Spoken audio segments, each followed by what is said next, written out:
In our last conversation, we talked about what I call the rules of the road for substitutions related to Shashti in particular, or Shashti Sthana Yoga. And we saw that there were four sutras that governed these substitutions. So when Adesha comes in place that is enjoined by Shashti, which is derived from Shashti Sthana Yoga, there are four sutras that cover this process. The first one is Alontyasya, and that's the sort of default concept that the Adesha enjoined by Shashti, unless otherwise specified, comes in place of the final letter. Then Ngitcha, one that has a ng for it, also comes in place of the final letter. And that seems a little bit peculiar, redundant, so on. Then Adev Parasya, one that comes in place of following one, comes in place of the first letter. And then finally, Anekalshit Sarvasya, an Adesha that comes in that is either multi-lettered or has sh for it, comes in place of everything, meaning the whole sound unit to which it's enjoined. And then we also mentioned in passing a couple of exceptions to these rules, which we'll touch on briefly again. Ikoguna Vritti and Achascha. Now, what we didn't do last time is give an example for Ngitcha. And it is, I think, helpful to have its own little discussion because it summarizes, it's a little complicated, and it involves the operation of the rules of the road that we've discussed. So we've just kind of reviewed the basics of the last four. Now, Ngitcha, the full sutra would be Ngit Adesha Cha, also an Adesha that has ng for it, Bahuvrihi. Antyasya Alahastane Bhavati will also come in place of the last letter. Now, how is that worth the effort? Well, an example is the Sutra 6.3.25, Anang Nrto Dvandve. Anang Nrto Dvandve.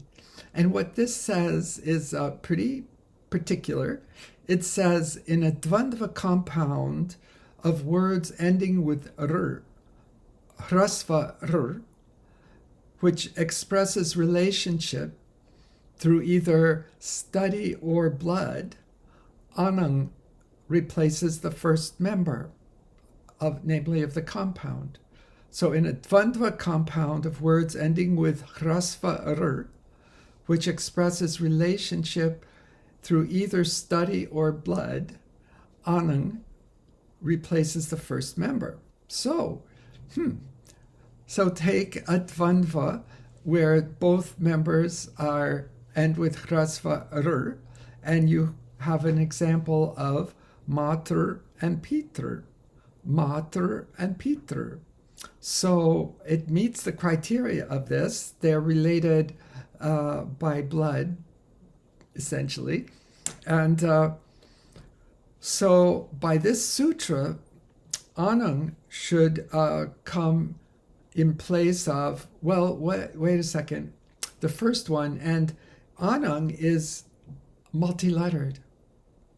So Anang, being multi-lettered, should come Sarvasya Sthane in place of everything.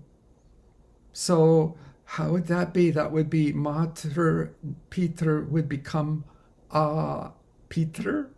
Oh, that's not quite fantastic.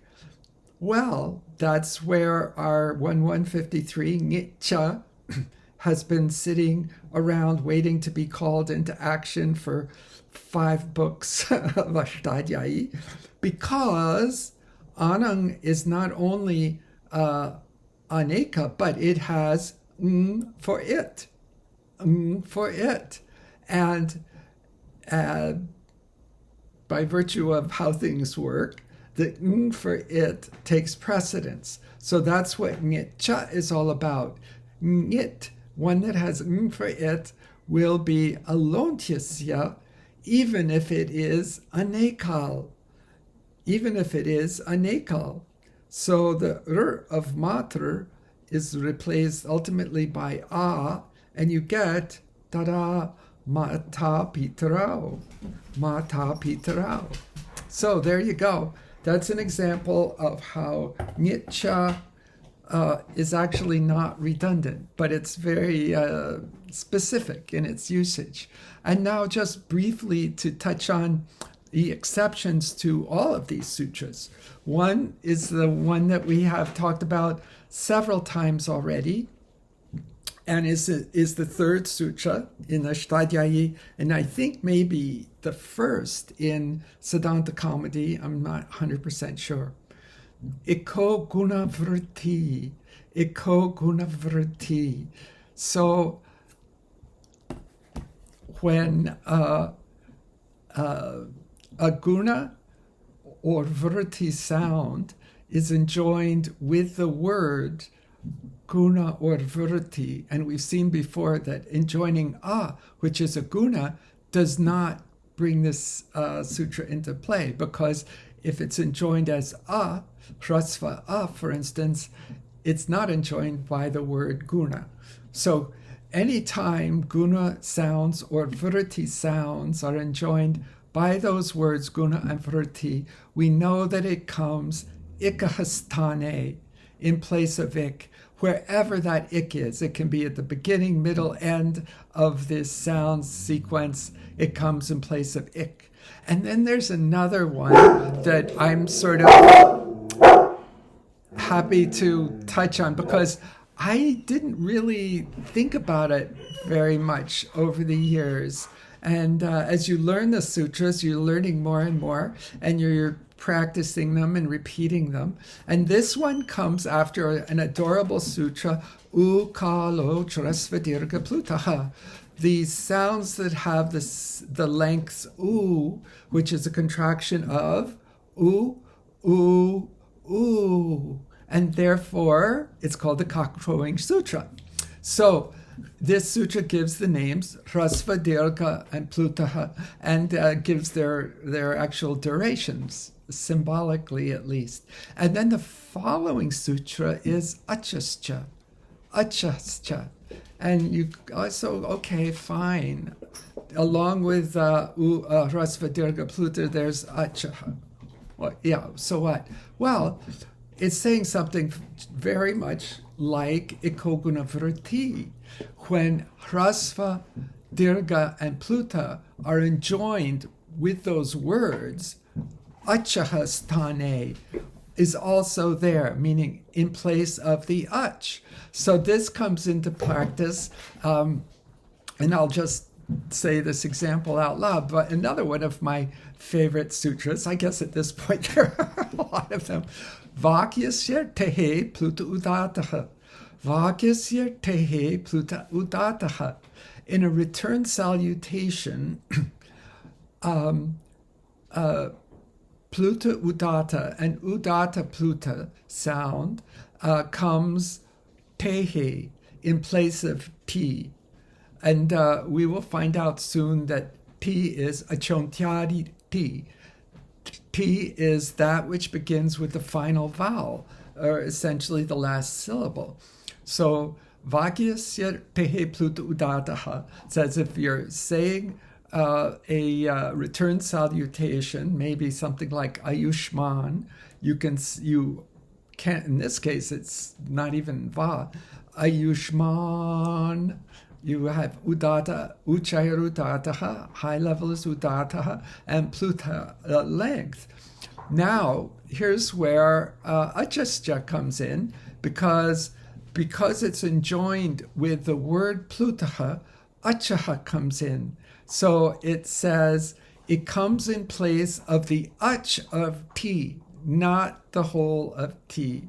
So it's not ayushma, it's ayushman. The final consonant of ti remains, and the vowel becomes a pluta udataha thanks to achascha. So, and achascha, achaha, cha, obviously achaha being shashti of ach. So there you have it. We have our rules of the road and two exceptions. Alontyasya nitya, adev parasya anekashit sarvasya, and ekoguna vritti and achascha. Thanks.